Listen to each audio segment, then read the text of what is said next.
नमस्कार दोस्तों। Good morning, good afternoon, good evening. मैं आपका दोस्त विल्सन लेके आ चुका हूँ आपके लिए एक और new video part 2 of judiciary. तो इसमें हम पढ़ने जा रहे हैं अपॉइंटमेंट ऑफ जज कि मतलब जो हमारे जजेस होते हैं सुप्रीम कोर्ट के या फिर हाई कोर्ट के जजेस होते हैं उनका अपॉइंटमेंट किस तरीके से होता है। तो हम यहाँ से जो है स्टार्ट करने के जा रहे हैं। द अपॉइंटमेंट ऑफ जज has never been free from political controversy. जो अपॉइंटमेंट ऑफ जज है वो मतलब मैक्सिमम टाइम से पॉलिटिकल कंट्रोवर्सी में फ्री नहीं होता, मतलब कि पॉलिटिकल कंट्रोवर्सी से फ्री नहीं होता है। It is a part of political process. ऐसा कहा जाता है कि ये क्या है, एक पार्ट है पॉलिटिकल प्रोसेस का। It makes difference who serve in supreme court and high court are different in how constitution is interpreted. एक अपॉइंटमेंट ऑफ जज सुप्रीम कोर्ट का और हाई कोर्ट का दोनों का क्राइटेरिया डिफरेंट है जो कॉन्स्टिट्यूशन में इंटरप्रेटेड है। अभी हम वो पढ़ेंगे किस तरीके से मतलब अपॉइंटमेंट होता है जज का। हम अभी पढ़ेंगे जी। A different in how constitution is interpreted. Okay. The political philosophy of judge, their view about active, assertive judiciary or control and committed judiciary have interpreted on faith of legislation elected. Okay. Council of Minister, Governor, Chief Minister, Chief Justice of India all influence the process of judicial appointment. Okay. जो हमारे council of ministers हैं, यानी कि जो हमारे parliament में बैठने वाले काउंसिल ऑफ मिनिस्टर्स हैं, किसी भी स्टेट का गवर्नर है या चीफ मिनिस्टर है उस स्टेट का या चीफ जस्टिस है हमारे सुप्रीम कोर्ट का, वे ये सब क्या होते हैं, प्रोसेस में इन्फ्लुएंस होते हैं अपॉइंटमेंट ऑफ जज में। As far as the appointment of chief justice, हम यहाँ है अभी, एज फार एज, एक मिनट में इसका साइज छोटा कर लेता हूँ।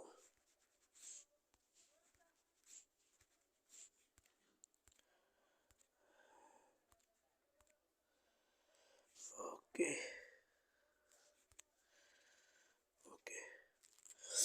As far as the appointment of Chief Justice of India is concerned, over year, a convention had developed whereby senior most judge of the Supreme Court was appointed as the Chief Justice of India. ठीक है, मतलब जो appointment है chief justice of India का, chief justice of India की बात चल रही है इस टाइम। जो सुप्रीम कोर्ट में हमारे जज बैठते हैं, चीफ जस्टिस ऑफ इंडिया यानी highest chief of the judiciary, chief justice of India का मतलब जो अपॉइंटमेंट है उसमें ये क्राइटेरिया कि जो सीनियर मोस्ट जज होगा, जो सबसे बड़ा जज होगा सुप्रीम कोर्ट का, जिसकी एज सबसे ज़्यादा होगी, सबसे ज़्यादा सीनियर होगा, वो अपॉइंट किया जाएगा as a chief justice of India in supreme court. This convention was however broken twice. और ये जो इसमें बात की गई है कि ये जो कन्वेंशन है ये दो बार जो है, दो बार मतलब कि दो बार इसका जो ये है ब्रोकन हुआ है, दो बार टूटा है ये। कब कब, एक तो 1973 में ए एन रॉय, ये देखिए यहाँ पर हुआ इस टाइम, ए एन रॉय 1973 में A N Ray was appointed as a chief justice of superseding three senior most जज। मतलब 1973 में इंदिरा गांधी के टाइम पर ए एन रॉय जो थे वो अपॉइंट किए गए as a chief justice of India three senior most जज के पहले। मतलब उनसे पहले थ्री सीनियर मोस्ट जज थे, लेकिन क्या हुआ कि उनको ए एन रॉय जी को चीफ जस्टिस ऑफ इंडिया बना दिया गया। ठीक है, समझ गए होंगे आप बात को। And again justice M H Beg was appointed as superseding judicious justice H R Khanna in 1975। Okay, M H Beg हमारे चीफ जस्टिस थे। M H Beg was appointed, उन्हें अपॉइंट किया गया किसको उलाक कर, एच आर खन्ना को 1975 में अपॉइंट किया गया। तो ये ट्वाइस दो मतलब ये दो बार जो है ये क्राइटेरिया जो है ब्रोकन हुआ है कि जब सीनियर मोस्ट जज को उलांग के किसी चीफ जस्टिस को, वो किसी पर्सन किसी जज को चीफ जस्टिस ऑफ इंडिया बनाया गया हो।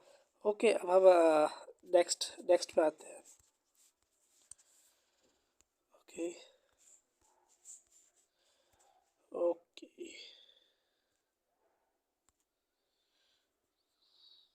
Okay.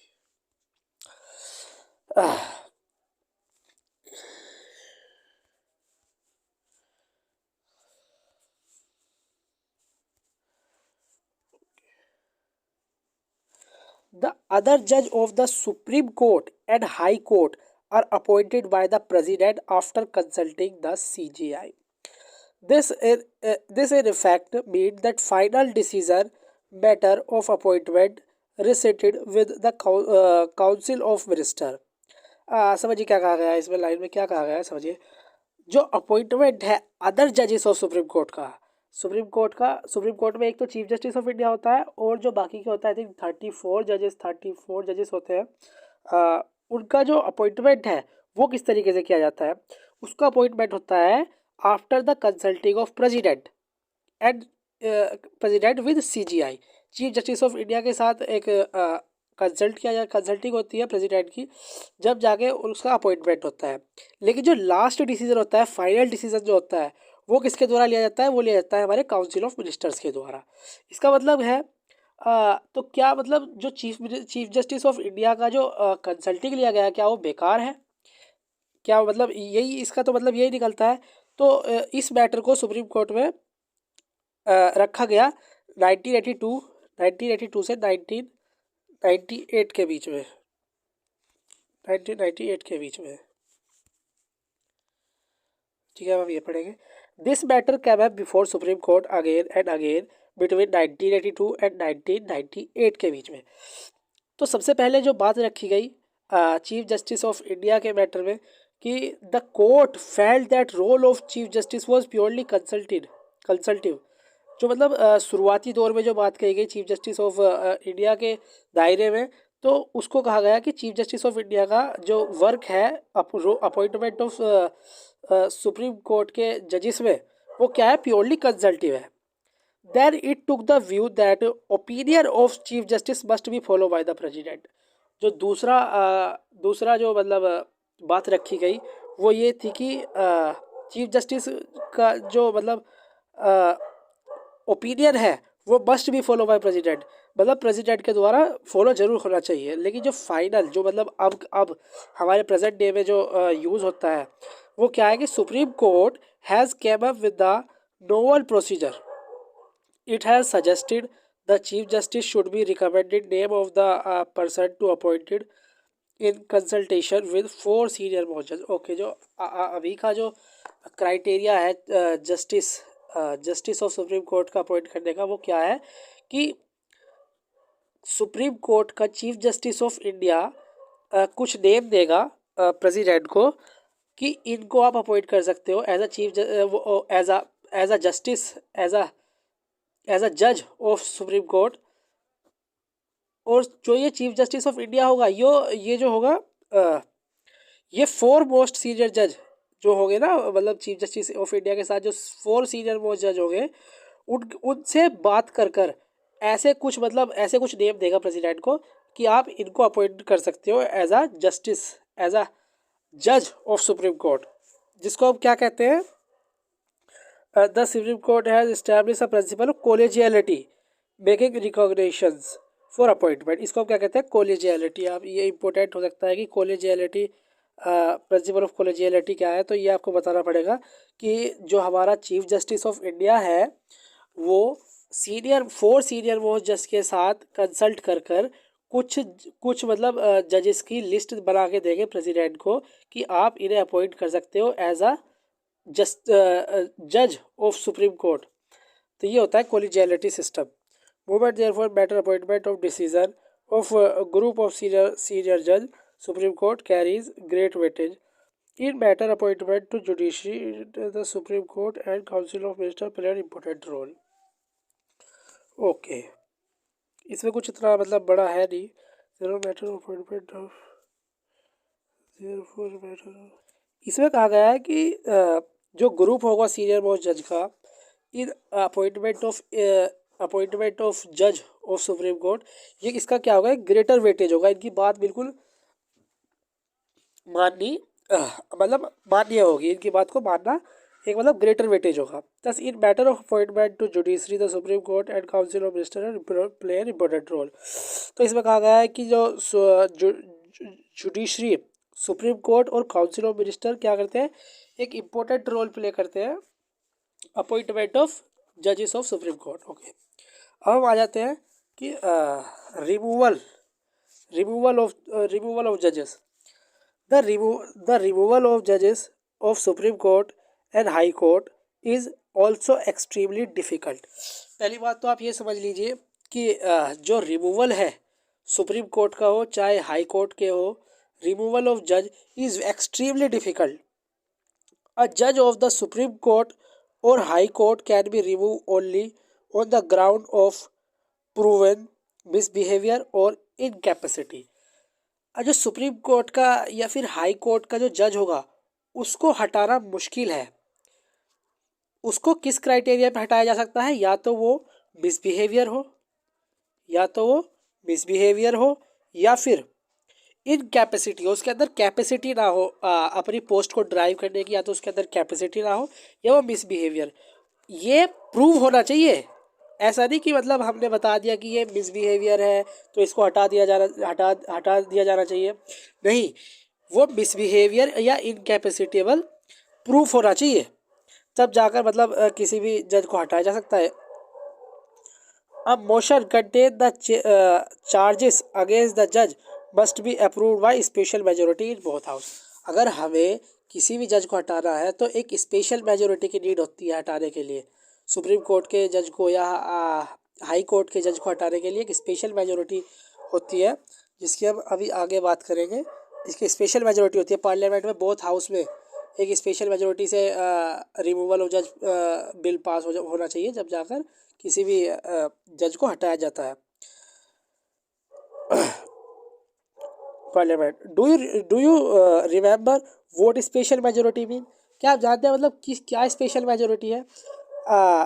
We have studied this in chapter election. हमने अभी इलेक्शन चैप्टर पढ़ा था. इलेक्शन चैप्टर हमने पढ़ा था, मतलब चैनल पे तो नहीं पढ़ा, अभी चैनल पे हम बनाएंगे इलेक्शन कमीशन की वीडियो. लेकिन हमने मतलब आपने पढ़ा होगा तो उसमें लिखा होगा कि मतलब कुछ एक स्पेशल मेजोरिटी होती है प्रेसिडेंट को हटाने के लिए, या फिर किसी भी मतलब किसी भी बिल को पास करने के लिए एक स्पेशल मेजोरिटी की नीड होती है. वही स्पेशल मेजोरिटी हमें रिमूवल ऑफ जज के लिए चाहिए होती है. अभी उसके आगे बात करेंगे उसकी.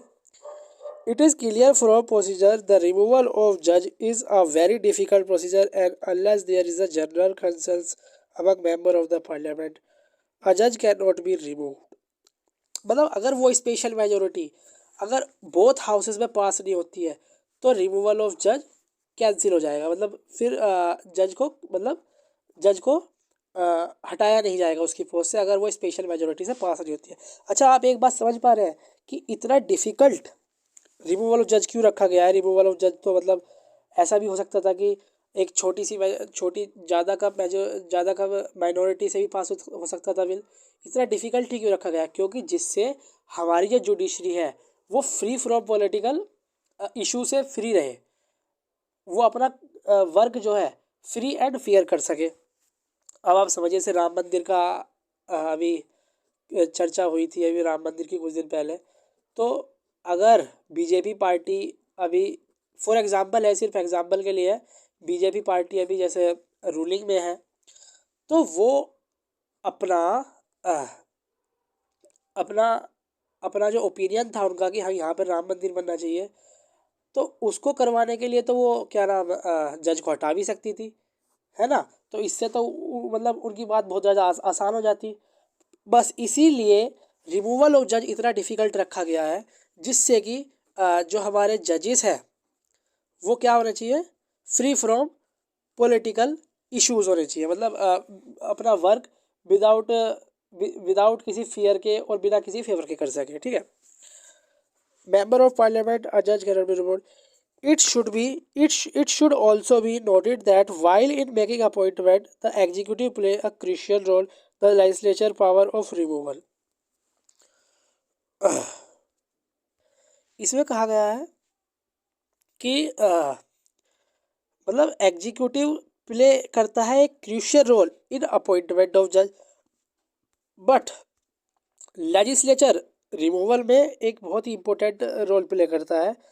कैसे कि मतलब उससे ही मेजोरिटी पास होगी. लेजिस्लेचर जो होते हैं हमारे मतलब लॉ बनाते हैं पार्लियामेंट में बैठ के, या फिर हमारे एमपीज़ होते हैं, वही तो इम्पोर्टेंट रोल प्ले करेंगे इम्पीचमेंट को पास करने के लिए. तो इसलिए कहा गया है कि legislature has a power to remove.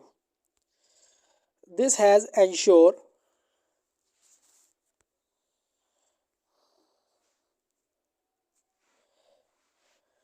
it has ensure both balance of power and independence of judiciary. ये किस लिए रखा गया है, मतलब इतना इम्पोर्टेंट मैंने आपको ये पहले ही बता दिया है कि जिससे कि जो जुडिशरी हमारी वो इंडिपेंडेंट हो सके, इंडिपेंडेंटली अपना वर्क कर सके। So far only one case of removal of जज of supreme court came up for consideration before parliament in case through in case in case through ठीक है। जब से मतलब हमारा जो देश आज़ाद हुआ है तब से हमारे पार्लियामेंट में सिर्फ एक ही बार जो है जज को रिमूव करने का जो है केस जो है सामने आया है पार्लियामेंट में। Consideration before in case through the motion go 2/3 majority. मैंने आपको देखो, मैं बता देता हूँ आपको क्या क्राइटेरिया चाहिए होता है कि किसी भी अगर जज को रिमूव करना होता है कि two third two third two third member होने चाहिए वोटर, जो मतलब वोट करें किसी भी मतलब रिमूवल ऑफ जज में वोट करें। और क्या होना चाहिए, 50% of 50% 50% of support of all parliament member. कि फर्स्ट थिंग क्या होनी चाहिए कि एक तो 50% of 50% of all members parliament are supportive and 2/3 member are vote for this impeachment. ठीक है, समझे आप बात को कि ये जो ये क्राइटेरिया अगर फुल होता है, ये क्राइटेरिया अगर फिल होता है 2/3 member of the voter and 50% member of the total house मतलब total majority have support of majority total strength and house therefore the जज विल नॉट बी रिमूव। अगर ये क्राइटेरिया अगर फुलफिल नहीं होते हैं तो जो हमारा जज है उसे रिमूव नहीं किया जाएगा। ओके, तो एक केस आया था हमारे सामने, जो मैं आपको केस की बात बता रहा हूँ। इन 1991 first ever motion the removal of supreme court justice was signed by 108 members of parliament. ठीक है, 108 member of parliament just V Ramaswamy during the tenure of Chief Justice of India, Chief Justice of the Punjab and Haryana High Court was caused of misproving fund। ठीक है, 1991 में जो है ये case आया था कि पहली बार ऐसा हो रहा था कि किसी जज को हटाने की बात चल रही थी और वो प्रूव भी हो गया था क्या कि उन्होंने कोई फंड लिया है, इलीगली कोई फंड उन्होंने ऑक्यूपाई किया है। तो ऐसा एक केस आया था 1991 में। वी रामास्वामी जी थे जो जिस टाइम हरियाणा पंजाब के हाई कोर्ट के चीफ जस्टिस वो थे। तो ये मतलब इसको 108 मेंबर का तो सपोर्ट मिल गया था, 108 मेंबर्स का तो सपोर्ट मिल गया था, लेकिन 50% ऑफ टोटल मेंबर लैग कर गया था कि उन्होंने क्या किया था, वोट नहीं करी थी। 50% ऑफ टोटल मेंबर ने वोट नहीं की थी, इसलिए इस जज को भी हटाया नहीं गया था। तो ये मतलब आपको एक एग्जांपल दिया गया है सिर्फ। वी रामास्वामी जी, आपको मैं दिखा देता हूँ एक बार। ये है वी रामास्वामी जी जिनको पहली बार मतलब हटाने की कोशिश की गई थी। 108 मेंबर्स ने जो है सपोर्ट भी किया था इसको, लेकिन 108 इज़ नॉट सफिशेंट।